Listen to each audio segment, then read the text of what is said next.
All right, so let's talk about this and why women are tearing each other down instead of lifting each other up.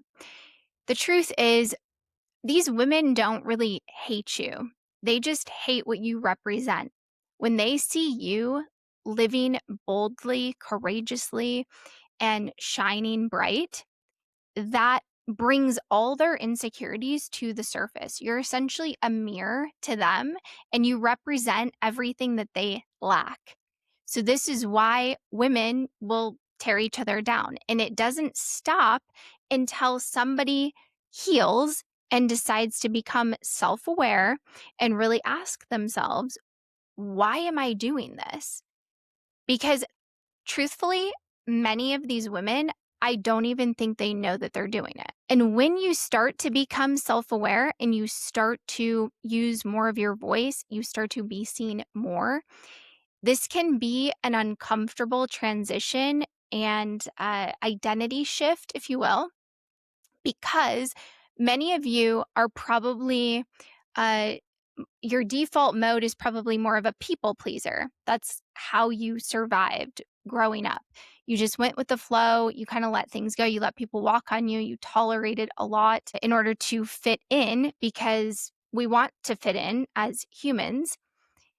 And this is hard when you're shifting identities because now you you don't fit in. You stand out in a good way, but you also stand out in a bad way because you're going to get a lot of judgment, a lot of criticism, a lot of concern, and it's mostly going to be from women. And this can be hard to accept because we think, well, the women should understand what it feels like to be me and how hard it is to finally step out into the light. But if we're going to be honest and tell the truth here, which is what I stand for, we were taught as women to bond through insecurity, through gossip.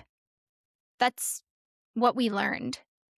We get together in our little groups and you talk about and pick apart other women to make yourself feel better, even though it's not effective. We also bond over tearing ourselves apart. Think about it. So many women can't even receive a compliment. Oh, you look so great in that swimsuit. Oh, you think my hips, my stomach, my stretch marks. Or, oh, I love your dress. Oh, this old thing. Like we can't even receive the compliment. But when you stop playing this game, you stop apologizing for looking good, you simply say, thank you. The women that haven't learned how to do that yet see that as a betrayal. And this is really like not even conscious, it's subconscious. Because if everyone is shrinking, then nobody has to question it. If everyone's complaining about their stomach, their body, nobody has to ask why they've been hiding in the oversized shirt for the last 5 years. If everyone says, oh my gosh, I look awful, then no one has to deal with the discomfort of a woman saying, I feel pretty today. That's when women get weird because your confidence, it breaks the little agreement that women made to stay small together. And this is where competition starts. A woman sees you glowing, and instead of thinking, wow, maybe I can give myself permission to glow too, she thinks, who does she think she is?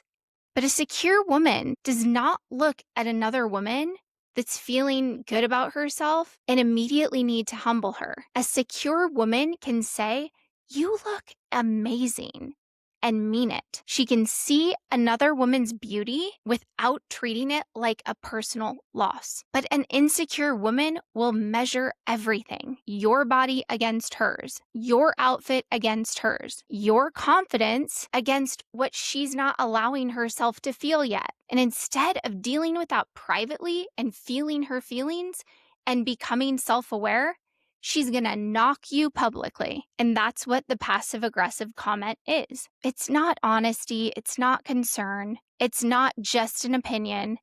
It's a tiny attempt to put you back into the small tribe, the tribe of women that are not going to have a voice, that are not going to be comfortable, that are not going to be confident being themselves unapologetically. Women send me this stuff all the time.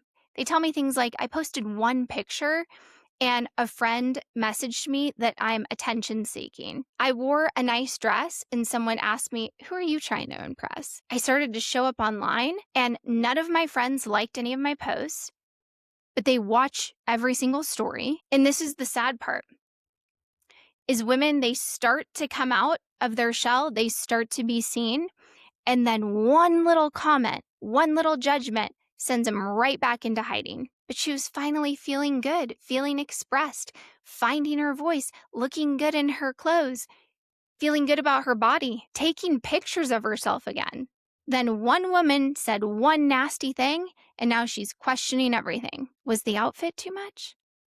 Do I look desperate? Should I take the video down? Do people think I'm embarrassing? This is how women shrink. It's not always from one traumatic event. Sometimes it's a death by 1,000 tiny comments from women who should have known better. And I want to be really clear about something. This doesn't mean that every woman that makes a passive-aggressive comment is evil. Most of the time, she's just projecting. Sometimes she's jealous.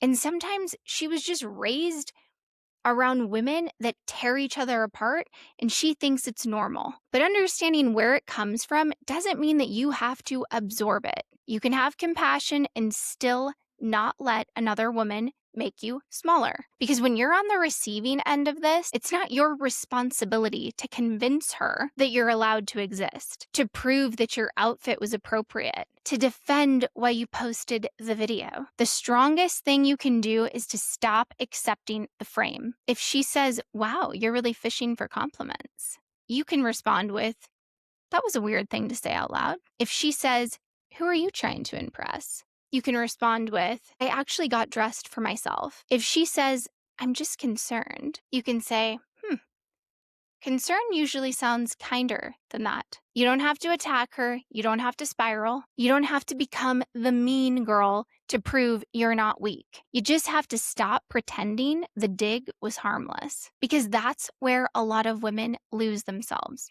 They're so afraid of sounding rude that they let the rude women run the whole room. No, not anymore. A woman can be kind and still have a spine. A woman can be classy and still correct people. A woman can be soft and still say, "Don't talk to me like that." That is the shift. So we are not doing this anymore, where confident women have to make themselves smaller to make insecure women more comfortable. And we're not going to tear each other down and call it bonding. And we're not going to be women that say, "Oh, I was just joking," when you know you weren't. Because if we want women to actually connect, we have to stop rewarding the behavior that keeps us competing. Connection requires safety, and women don't feel safe around other women. So you're not crazy for feeling hurt by these comments, and you're not too sensitive for noticing the tone. We are no longer handing our confidence back just because someone doesn't know how to handle it.